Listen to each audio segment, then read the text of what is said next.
बिहार विधानसभा चुनाव की तारीख जैसे जैसे नजदीक आती जा रही, राजनीतिक पार्टियों का चुनाव प्रचार तेज होता जा रहा है। इसी कड़ी में बिहार के गोपालगंज पहुंचे एआईएम प्रमुख असदुद्दीन ओवैसी ने कहा कि मैं आप सबके बीच एक अहम मामला लेकर आया हूं। मेरे अजीज दोस्तों और बुजुर्गों, आपसे अपील है कि 6 तारीख मतदान का दिन है। अगर आप विकास चाहते हैं तो इस बार हमारे उम्मीदवार को कामयाब बनाइए। याद रखिए, पहले भी आपने बहादुरी से मजलिस के उम्मीदवार के पक्ष में वोट दिया था, उसके लिए मैं आपका शुक्रगुजार हूं। लेकिन इसी के साथ एआईएम प्रमुख असदुद्दीन ओवैसी ने कई मुद्दों पर सरकार को निशाने पर लिया है। क्या कुछ कहा है असदुद्दीन ओवैसी ने, आप खुद सुने उन्हीं की जुबानी। आप अपना एक और मजलिस के इंतखाबी निशान पतंग छाप पर बटन दबाकर आप अपने इत्तेहाद का सबूत दीजिए, अपने सियासी शऊर का सबूत दीजिए। और गोपालगंज विधानसभा में अगर आप विकास चाहते हैं तो यकीनन आपको यहां से एमआईएम पार्टी के उम्मीदवार को कामयाब और कामरान करना है।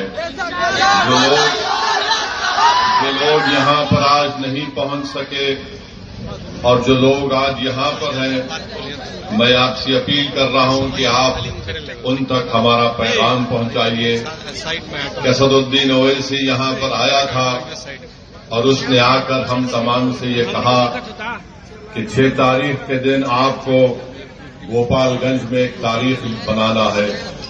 मरहूम असलम साहब ने इलेक्शन लड़ा था, उस वक्त भी आप तमाम ने बड़ी जुर्रत और बहादुरी के साथ मजलिस के उम्मीदवार के हक में अपना वोट दिया।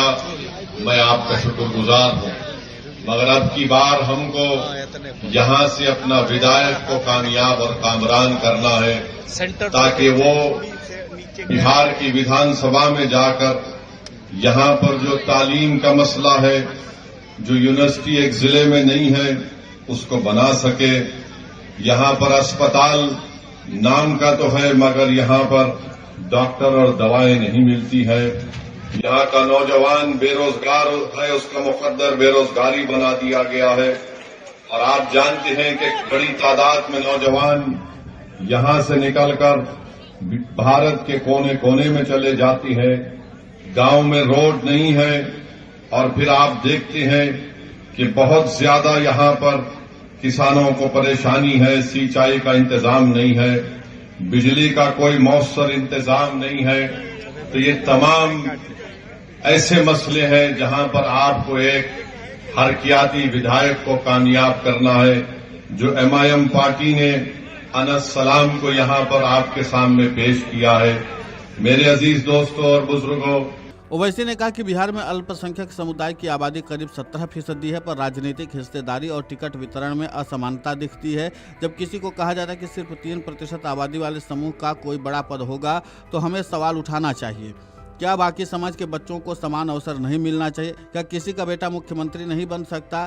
क्या हमारे समुदाय के युवा, हमारे बच्चे भी उस काबिलियत के हकदार नहीं हैं? जाहिर सी बात है कि ओवैसी ने उन तमाम सवालों को उठाए जिसके जरिए वो अपने वर्ग को साध सकते थे, और इसीलिए उन्होंने अपना अल्पसंख्यक वाला कार्ड चला है। और इसी के साथ उन्होंने जिस तरीके से सवाल दागे हैं, जाहिर सी बात है उसके बाद एनडीए की ओर से इस पर कुछ न कुछ प्रतिक्रिया अवश्य दी जाएगी। देखना महत्वपूर्ण होगा कि एनडीए की ओर से इस पर क्या जवाब दिया जाता है। Video desk amarujala.com। अगर आप ये वीडियो YouTube पर देख रहे हैं तो हमारे चैनल को सब्सक्राइब कर बेल आइकन दबाएं, और Facebook पर देख रहे हैं तो हमारे पेज को लाइक करें।